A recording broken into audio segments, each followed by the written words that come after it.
Good morning. देखो बच्चों,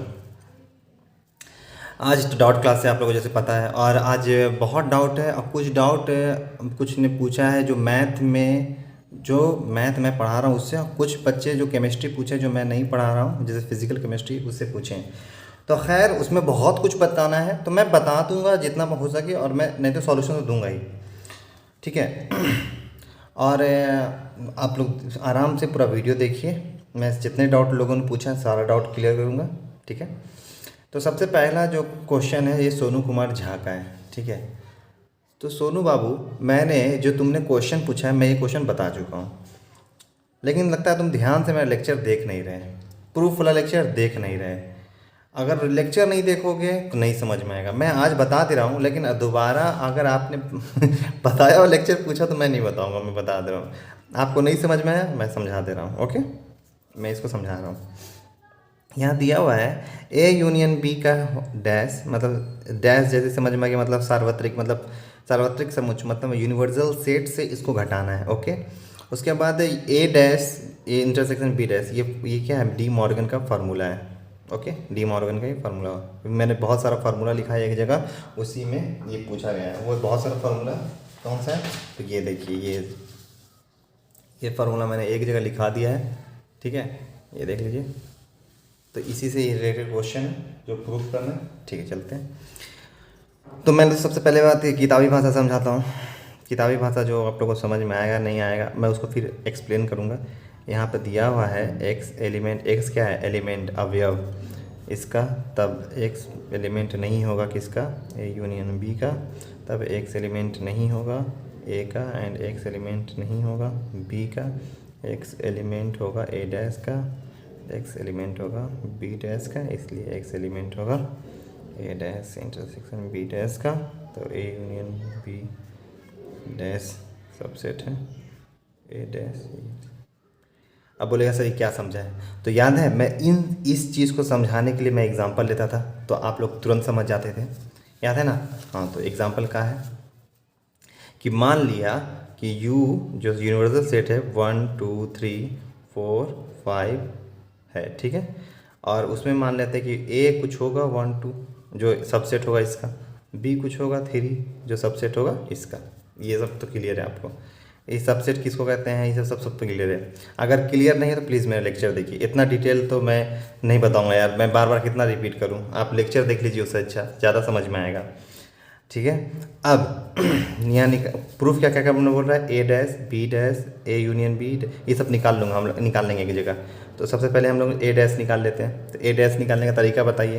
तो यूनिवर्सल सेट में से सब सब्ट्रैक्ट करते हैं। तो मैं तो आज डायरेक्ट रिजल्ट बताऊंगा, क्योंकि मैं जितना कुछ पढ़ाया हूँ सब पीछे बता चुका हूँ। मैं आज सिर्फ डाउट क्लास लगाया मैंने। फिर बी डैश भी यूनिवर्सल सेट से माइनस करते हैं बी समुच्चय को, मैं बोलता चाहूँगा, आप लोग समझते जाइए। जो पढ़े हैं, जो पीछे लेक्चर देखे तो समझ में आएगा ही। फिर सी तो नहीं है, फिर ए यूनियन बी 1 2 3 होगा, ए यूनियन बी डैश वो क्या होगा, 4 5 होगा, और ए सेक्शन बी डैश 4 5 होगा। ठीक है। तो ये सब कैसे हो रहा है, ए यूनियन बी, तो ए यूनियन बताया कि इसको ए यूनियन कर देंगे। ए यूनियन बी डैश कैसे हुआ, तो यूनिवर्सल सेट से ए यूनियन बी को घटा दिया गया है, घटाया नहीं जाता, मैं ये नहीं बताया, मैं बताया कि जो इसमें होता है इसमें नहीं होता है, वो दोनों को निकाल दिया जाता है, तो इसमें निकालते हैं। ये सब मैंने लेक्चर में बताया, आप जाइए लेक्चर देखिए, शुरू से लेक्चर देखिएगा तब समझ में आएगा। मैं बार बार बोल रहा हूँ, आप शुरू से लेक्चर देखिए तब आइए डाउट क्लास या किसी क्लास में। डाउट क्लास कब लगता है, जब आप लोग बहुत कुछ आप पढ़ा चुके हैं और बच्चों को उसमें भी कुछ समझ में नहीं आ रहा, तब डाउट क्लियर करते हैं। तो ये सब तो ईजी डाउट है, मैं सिर्फ प्रूफ करना बताऊँगा कि ये ऐसा कैसे हुआ। ठीक है। ये सब तो मैं नहीं बताऊंगा कि यूनिवर्सल सेट से ए डैश निकालने के लिए तरीका क्या होता है। मैं सिंपल बताऊंगा कि जो यूनिवर्सल सेट होता है उसमें ए को माइनस करते हैं, और लेकिन वो वाला माइनस नहीं करते जो आप लोग पढ़ते आ रहे हैं, ये तरीका एक माइनस करने का। तो ये मेरा रिजल्ट निकल के आया, क्योंकि 1 1 इसमें भी 2 2 इसमें भी है, तो ये नहीं है तो ये लिखेंगे, क्योंकि इसका एलिमेंट हमेशा इसका एलिमेंट होना चाहिए। तो इसी तरीके से मैंने A dash A intersection B dash सब निकाल लिया। ठीक है। अब देखिए यहाँ प्रूफ करने क्या बोला, प्रूफ करने बोल रहा है कि A union B dash equal to होता है A dash intersection B dash. ये देखिए ए यूनियन बी डैश 4 5 आया, A dash intersection B dash भी 4 5 आया, मतलब प्रूफ हो गया। अब आते हैं इस पे कि सर ये चीज़ क्या था। तो यहाँ देखिए एक्स क्या है, एलिमेंट है किसका, ए यूनियन बी का, मतलब एक्स कोई अच्छा एलिमेंट नहीं है। मतलब यहाँ पे क्या बोल रहा है, यहाँ पे इसको डिफाइन किया गया है कि x जो है सर, x कोई अवयव है बहुत सारे, वो किसका किसका है, सबसेट है, किसका एलिमेंट है, तो a यूनियन b डैश का। देखिए आ जाइए, a यूनियन b इसमें कितना है, क्या क्या है, 4 5, मतलब यही x है। ठीक है, ये बोल रहा है कि x जो है, ये इसको परिभाषित कर रहा है कि x जो है इसका इसी का एलिमेंट है। तो यहाँ देखिए, अब दिमाग में रखिएगा 4 5 इसका एलिमेंट है। ओके, अब बोल रहा है कि तब x एलिमेंट नहीं होगा ए यूनियन बी का, मतलब 4 5 जो होगा ए यूनियन बी में नहीं होगा। हाँ नहीं है सर, तो यही यहाँ बताया गया। फिर बोला कि सर x एलिमेंट नहीं है ए का, मतलब 4 5 में से कोई भी ए का एलिमेंट नहीं होगा। देखिए इसमें ए है, 4 5 है नहीं है। उसके बाद x एलिमेंट नहीं है बी का, तो देखिए बी में भी 4 5 नहीं है। तब बोला x एलिमेंट है ए डैश का, देखिए तो ए डैश में 4 में से 5 में कोई होगा, देखिए 4 5 है। फिर बी x एलिमेंट है बी डैश का, देखिए इसमें भी 4 5 है, तो इसलिए x एलिमेंट है A dash intersection B dash का, तो इसमें भी होगा देखिए 4 5, इसलिए ए यूनियन बी डैश इसको। तो एक एग्जांपल लेके हम किस तरीके से समझ गए देखिए। तो ये मैंने सिर्फ बताया था डी मॉर्गन कैसे प्रूफ करेंगे, क्यों, क्योंकि मैं ये सब बता चुका हूँ कि ए डैश कैसे निकालते हैं, बी डैश कैसे निकालते हैं, यूनियन बी कैसे निकालते हैं, यूनियन बी डैश कैसे निकालते हैं, ए डैश इंटरसेक्शन बी डैश कैसे निकालते हैं, ये सब मैं बता चुका हूँ। चलिए, आई होप नए होंगे और मेरा लेक्चर नहीं देखे होंगे, कहीं ट्यूशन पढ़ रहे होंगे और उनको बता देगा तो अच्छी बात है, लेकिन जो एकदम टोटली नए हैं और चाह रहे कि एकदम डाउट क्लास देके मेरा टेंशन डाउट खत्म हो जाए, नहीं, आपको थ्योरी पढ़ना ही पड़ेगा। थ्योरी पढ़ के डाउट देखिएगा तो एकदम फटाफट दिमाग में घुसेगा, अच्छा यहाँ ये हुआ था, अच्छा यहाँ ये हुआ था। इसलिए मेरा कहना ज़रूरी है आप पहले थ्योरी पढ़िए, है ना। थ्योरी पढ़ेंगे ये क्वेश्चन चुटकियों मान होगा, थ्योरी दिमाग में होना चाहिए। डायरेक्ट आप डाउट क्लास से आप कौन सोचे कॉन्सेप्ट क्लियर कर ले तो नहीं होगा, ठीक है। चलिए, इसके बाद जो क्वेश्चन पूछा है वो समरजीत बाबू ने पूछा है Venn diagrams question. Samarjeet, Venn diagram मैंने अच्छे से समझाया है, पता नहीं तुम्हें डाउट कहाँ हो रहा है, लेकिन खैर मैं बता दे रहा हूँ, ए यूनियन बी और ए इंटरसेक्शन यूनियन। पहली बात तो मेरे बच्चा, मैंने जो फार्मूला पढ़ाया है, मैंने जो लेक्चर बताया, तो लगता है तुम वो नहीं देखे अच्छे से, मैं तुमसे क्लास लूँगा। ये क्वेश्चन मैंने पहले अभी ऊपर ही बताया है, जो सोनू कुमार झा का भी था। ये प्रूफ पूछ रहा है, तुम उसका वेन डायग्राम पूछ रहे हो। यहाँ पे अगर मैं ए यूनियन बी का वेन डायग्राम बनाऊंगा तो वही उसके ए डैश इंटरसेक्शन बी डैश का वेन डायग्राम होगा। देखो तुम दोनों जो क्वेश्चन पूछे हो, ये दोनों तो एक ही है, ये बराबर ये होता है। चलिए वेन डायग्राम बनाते हैं। तो यहाँ पे क्या है, डैश है, ए है, यू है, बी है, ठीक है। मैं इसको फिर से बनाऊंगा। सबसे पहले क्या करते हैं सर, सबसे पहले आयत बनाते हैं, ठीक है। मैं बना देता हूँ रेक्टेंगुलर, लेकिन उसके पहले एक एग्जांपल ले लेता हूँ मैं, जिससे क्लियर आपको समझ में आए कि कैसे कैसे फिगर बन रहा है। ये मैं मान रहा हूँ, ठीक है, ये मैं मान के बना रहा हूँ कि इसका सबसेट हो सकता है, कुछ भी मान सकते हैं आप। 1 2 जरूरी नहीं कि 1 2 ही को सबसेट मानिए, 1 3 को ही मान सकते हैं, 4 को भी कर सकते हैं, ठीक है, ज़रूरी नहीं। अरे ले ना भाई, ले 4 कर दिए खुश। अब क्या करना है, ए यूनियन बी डैश निकालना है सर, तो ए यूनियन बी डैश निकाल लीजिए। तो ए यूनियन बी पहले निकाल लेते हैं, तो कितना हो जाएगा, 1 2 4। ए यूनियन बी डैश निकाल लेते हैं, ये तो निकालना मैंने सिखाया है।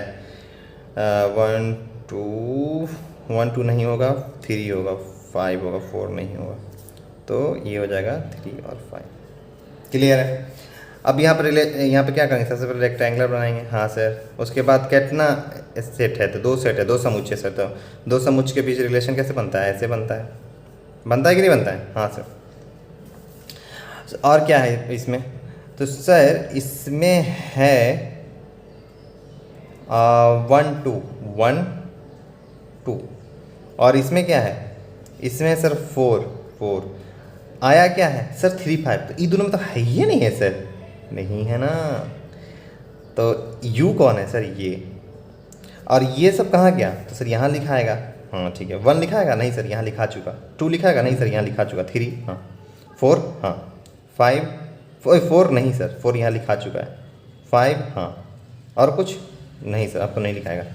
आंसर कितना आया मेरा 3 5। ओहो, मतलब ये और इसको छोड़कर सारा पेंट होगा। टिंग डिंग डिंग डिंग डिंग डिंग डिंग। यही इसका वेन डायग्राम का आंसर हो गया। नॉर्मल था, इजी था, क्या इसमें समझना था। अब बोलेगा सर ए डैश इंटरसेक्शन बी डैश का ही बनाइए। अरे मेरे बच्चा, यहाँ पे देखिए फॉर्मूला डी मॉर्गन से ए यूनियन बी डैश का होता है A dash intersection B dash, मतलब ए डैश इंटरसेक्शन बी डैश का भी यही फिगर होगा। नहीं सर, हमको बता के लिख के बताइए। अरे भाई, ए डैश निकाल लेंगे, फिर ए डैश निकाल लिए, 1 2 क्या होगा, नहीं होगा। यहाँ पे क्या होगा, 3 4 5 होगा ए डैश। ए डैश का बी डैश क्या होगा, 4 हटेगा, 1 2 3 5। जिसको ये निकालने नहीं आ रहा उसको तो समझ में नहीं आएगा, उसके लिए तो मेरा लेक्चर देखना पड़ेगा भाई। लेक्चर देखिए जाके, आप लोग लेक्चर नहीं देखेंगे नहीं समझ में आएगा। ये क्या हो जाएगा जो दोनों में सेम हो, तो 3 और 5, देखो आयन 3 5, यहाँ देखो आयन 3 5, तो हम इसका क्या बनेगा, फिर वैसे बन जाएगा सेम टू सेम। टैंग यहाँ 4 होगा, 1 2 होगा, 3 5 होगा, यू है, ये है, ये बी है। इजी था यार, ठीक है। चलिए, ये हो गया आपका। फिर ये क्वेश्चन था समरजीत का। समरजीत, एक और क्वेश्चन पूछा था समरजीत ने। क्वेश्चन तो बहुत पूछा है उसने, मैं बताते चल रहा हूँ। एक और क्वेश्चन है, u = 1 2 3। मैं ज़्यादा नहीं लिखूँगा, मैं कम ही लिखता हूँ, उसी पे एग्जांपल बना के दूँगा। निकालना था इसको, ए कुछ दिया हुआ है कि 1 2 है, तो इसको निकालना था ए डैश का डैश। तो ए डैश पहले निकालेंगे, ए डैश निकालेंगे, ए डैश क्या हो जाएगा 3 4 5, फिर इसका डैश निकाल देंगे, ए डैश का डैश, तो इसका क्या हो जाएगा 1 नहीं है, 2 नहीं है, तो 1 2 3 4 5 तो है ही है, 1 2। तरीका पता चल गया? नहीं सर नहीं पता चला। अरे यार, यहाँ पे u दिया हुआ है, हाँ सर, a भी दिया हुआ है, हाँ सर। a डैश निकालोगे तो a डैश निकालने का तरीका क्या है, u - a, मतलब u में जितना होगा, u उससे इसमें जितना एलिमेंट होगा, ये वाला एलिमेंट को खाली हटा देना है अगर इसमें है तो u में क्या है 1 2 3 4 5 है, तो ठीक है 1 2 3 4 5। और इसमें से क्या करना है, एक में जितना एलिमेंट है हटा देना है। तो इसमें 1 है, इसमें भी 1 है, तो मैं नहीं लिखेंगे। इसमें 2 है, इसमें भी 2 है, नहीं लिखेंगे। इसमें 3 4 5 है, इसमें नहीं है, तो लिख दिए। तो यही ए डैश हो गया। फिर ए डैश का डैश करना है तो यू ए डैश कर देंगे। तो उसी तरीके से फिर इसमें 1 है, इसमें 3 है, तो 1 नहीं है तो 1 लिखेंगे। इसमें 2 है, इसमें 3 है, 2 है लिखेंगे। इसमें तो बात क्या हुआ, बात वापस से, मतलब कहने का मतलब है ए डैश का डैश बराबर होता है ए। क्लियर है? इजी था भाई, ये तो बहुत इजी था। चलो, अब आते हैं अगले क्वेश्चन पे, जो है वर्ड प्रॉब्लम। ये समरजीत का है। रुक जाओ समरजीत, अच्छा ठीक है, अभी सेट चला तो सेट ही कर देते हैं। ये क्वेश्चन समरजीत का वर्ड प्रॉब्लम है, ठीक है। इसको थोड़ा इंटरेस्टिंग है क्वेश्चन, देखिए। मैं हिंदी में लिख देता हूँ समरजीत, इंग्लिश में इंग्लिश में यहाँ पे लिखा हुआ है, इंग्लिश में ये है पूरा, और यहाँ बच्चे हिंदी के भी हैं, तो मैं हिंदी में लिख के समझा दूंगा उसको अच्छे से। एक सर्वे में 400 विद्यार्थी हैं, जिसमें किसी स्कूल में है जिसमें 100 एप्पल जूस पीते हैं, एप्पल जूस पीते हैं। उसमें से 150 ऑरेंज जूस पीते हैं, ऑरेंज जूस पीते हैं। अब 75 जो है दोनों पीते हैं, दोनों जूस पीते हैं। तो 75 जो जूस पीते हैं, तो फाइंड करना है, ज्ञात करना है, ज्ञात करें कौन कौन ना एप्पल जूस पीते ना ऑरेंज जूस पीते हैं। मतलब क्वेश्चन सिंपल ये बोल रहा है, क्वेश्चन सिंपल ये बोल रहा है कि एक स्कूल में 400 विद्यार्थी है, ठीक है, जिसमें जिसमें 100 एप्पल जूस पीते हैं, 150 ऑरेंज जूस पीते हैं, 75 दोनों जूस पीते हैं। तो ज्ञात करना है कौन कौन ना एप्पल जूस पीता है और ना ऑरेंज जूस पीता है। ठीक है, तो इस क्वेश्चन को बनाने के लिए सबसे पहले दिमाग में क्या स्ट्राइक करना चाहिए? इस क्वेश्चन को बनाने के लिए सबसे पहले दिमाग में क्या स्ट्राइक करना चाहिए? सबसे पहले तो देखेंगे कि टोटल कितने हैं। तो हाँ सर, टोटल 400 हैं सर। तो याद कीजिए, जब हम टोटल 400 रहता तो हम सिखाते थे ए यूनियन बी कर देने, बोलते थे कि नहीं बोलते थे? हाँ सर, लेकिन यहाँ पे हम नहीं बोलेंगे। क्यों? क्योंकि ये डिपेंड करता है तब जब यहाँ पे क्वेश्चन का निकालना हो। यहाँ लिखा हुआ कि ना कौन, ना ही एप्पल ना ही जू ऑरेंज। जब दोनों ऐसा जब पूछने लगे तब हम लोग कैसे निकालेंगे वो देखते हैं। तो यहाँ पे ये जो है ना 400 को यू लिखते हैं डायरेक्ट, यही तरीका है दोनों में लिखने का। नंबर ऑफ स्टूडेंट ये यू हो जाएगा, ये सार्वत्रिक हो जाएगा, सभी के लिए हो जाएगा। ठीक है, ये जो 400 है ना, ये सेट ऑफ ऑल स्टूडेंट, सभी विद्यार्थी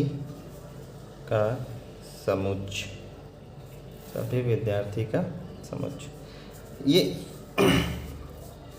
बोले सर आपने तो ए यूनियन बी लिखा था, यहाँ पे 400 को सार्वत्रिक लिख दिया, क्यों? देखिए लगभग वही होता है, लेकिन यहाँ पे जब नाइदर वाला क्वेश्चन आ जाए ना कि ना ये पीता है ना वो पीता है, या क्वेश्चन आ जाए कि ना वो काम करता है ना वो काम करता है, या क्वेश्चन आ जाए कि ना वो दूध पीता है ना वो, तो ऐसा जब क्वेश्चन देखें ना तो पहले इसको ए यूनियन बी ना करके इसको सार्वत्रिक बना दें, और ए को अब माने क्या कि वैसे विद्यार्थी जो एप्पल जूस पीते हैं, और बी वैसे विद्यार्थी जो ऑरेंज जूस पीते हैं। ठीक है, तो नंबर ऑफ एप्पल जूस वाले कितने हैं? 100। नंबर ऑफ ए कितने हैं? 150। इसको सजा कर लिख लीजिएगा खुद से आप लोग। ठीक है, अब यहाँ पे क्या लिखा होगा? 75 दोनों, जब दोनों कॉमन वाला आ जाए कि दोनों में, तो कॉमन आ रहा है मतलब ए इंटरसेक्शन करते हैं उसको कॉमन, तो 75। और क्या बोल रहा है? तब यहाँ पे पहले क्या निकालेंगे? अच्छा एक क्वेश्चन दिमाग लगाइए, हम लोग को ज्ञात करने क्या बोल रहा है कि ना ही एप्पल जूस पीते हैं और ना ही ऑरेंज जूस पीते हैं। तो ज्ञात ये करना है। अगर हम निकाल लें कि उनको अगर घटा दिया जाए जो दोनों पीते हैं, तो दोनों क्या पीते हैं? 75 आदमी ऐसे जो दोनों पीते हैं, अगर इनको घटा दिया जाए तो हमको निकल जाएगा कि ना ये पीते हैं ना वो पीते हैं। तो जब ये दिया हुआ है, ये दिया हुआ है, ये दिया हुआ है, तो हम लोग क्या निकालेंगे? N A union B. तो इसका फॉर्मूला क्या होता है? Number of A plus number of B minus number of A intersection B. तो नंबर ऑफ ए क्या है? 100 plus number of B 150 minus 75। कितना आ जाएगा इसका आ जाएगा 150, 250 में से 75 गया 175। क्लियर है? मतलब 175 जो है, ये 175 क्या निकल गया? जो शुद्ध हैं, मतलब कि इसमें जो वो लोग हैं जो जूस पीते हैं लेकिन ऑरेंज जूस, एप्पल जूस पीते हैं लेकिन ऑरेंज जूस नहीं पीते, ऑरेंज जूस पीते हैं लेकिन एप्पल जूस नहीं पीते, एकदम प्योर आदमी सब है। अब हमको क्या निकालना है? जो दोनों नहीं पीते हैं। तो हम एक तो भी घटा दिए, यहाँ घटा दिए करते, जो दोनों नहीं पीते हैं, मतलब सार्वत्रिक में वैसे घटा दो, मतलब दोनों नहीं पीते हैं मतलब क्या? क्योंकि वैसा इंसान भी जो जूसे नहीं पीते हैं, है ना। 400 विद्यार्थी में वैसा विद्यार्थी जो जूस को ही नहीं पीते हैं। तो ये कैसे निकल जाएगा? इसको निकालने के लिए ए यूनियन बी का क्या करेंगे? डैश निकाल देंगे। तो u minus number of u minus number of A union B dash. तो क्या 400 माइनस 175 बराबर 325। ये आदमी लोग दोनों ये जूस ही नहीं पीता है। तो इस सर एक बार और समझाइए। ओके चलिए, सबसे पहले तो हम आपको बताएं क्या कि यहाँ पे टोटल कितना विद्यार्थी? 400 विद्यार्थी। तो हम क्या बताए थे कि सर आप बताए थे ए यूनियन बी करने, जब ऐसा रहे तो लेकिन यहाँ पे आप नहीं किए। क्यों? क्योंकि यहाँ पे मैं लिखा हुआ है कि 100 एप्पल जूस पीते हैं, 150 ऑरेंज जूस पीते हैं, और हम यही दोनों को, यही दो वेरिएबल है और वेरिएबल तो है नहीं, तो ये दोनों को ए यूनियन बी करेंगे तो कितना आएगा? 250 आएगा। टोटल विद्यार्थी कितना है? 400 है। तो मतलब 400 क्या हो गया? सार्वत्रिक हो गया, समुच्चय हो गया, सार्वत्रिक समुच्चय मतलब यूनिवर्सल सेट, इसलिए यू ले लिए। अब हम मान लिए कि ए जूस एप्पल जूस पीने वाले तो 100 है, ऑरेंज जूस पीने वाले 150 है, और दोनों पीने वाले दोनों 75। तो जो एकदम प्योर मतलब सिर्फ एप्पल, ये क्या गया? ये दोनों पीने वाले हैं, ठीक है, उसी में सब उसी में 400 में ही सब है।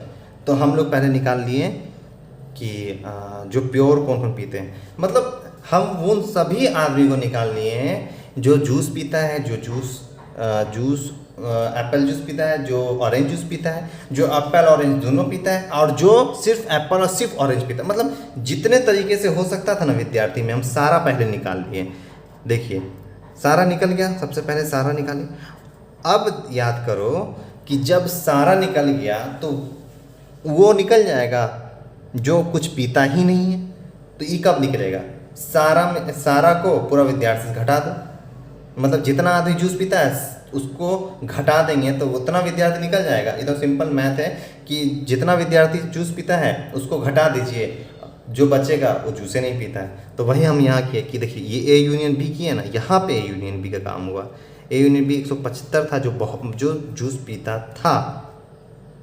जूस पीता था उसको क्या किया? घटा दिए, तो ये जूस नहीं पीता है। चलिए ये क्वेश्चन भी बन गया, ये हो गया, ये हो गया। अब आ जाते हैं हम लोग केमिस्ट्री पे। ये पूछा है, ये समरजीत ने पूछा था ये क्वेश्चन, अच्छा क्वेश्चन था, रिवीजन हो गया आप लोगों को। और अब आते हैं क्वेश्चन किस पे? समरजीत के क्वेश्चन पे। समरजीत क्या क्वेश्चन पूछा था कि सर, सबसे पहले समरजीत तो ने क्वेश्चन गलत लिखा था, नहीं समरजीत ने, सॉरी, ये काशिद ने पूछा, काशिद अंसारी ने, कि सर KMnO4 का तुल्य भार क्या है? तुल्य भार सबसे पहले तो एकदम गलत लिखे हो, ये लिखाएगा KMnO4। ये बहुत मायने करता है 11th, आप लोग 11th में आ गए ना, केमिस्ट्री बना रहे हैं, तो ये सब थोड़ा ध्यान से ये सब चीज़ को देखिए। ये पोटेशियम है, ये मैग्नीज है, ये ऑक्सीजन है, तो मैग्नीज कभी भी Mn नहीं लिखाएगा, कैपिटल MN। हम पीरियोडिक टेबल जब पढ़ाएंगे तो इसमें अच्छे से बताएंगे। और हाँ बच्चों, ये जो क्वेश्चन पूछा है काशिद ने, ये ऑर्गेनिक में जो हम पढ़ा रहे उससे नहीं है, ये फिजिकल से, फिजिकल के क्वेश्चन है, फिजिकल केमिस्ट्री, ठीक है। KMnO4 का क्या पूछे हो तुम? तुल्य भार, ठीक है।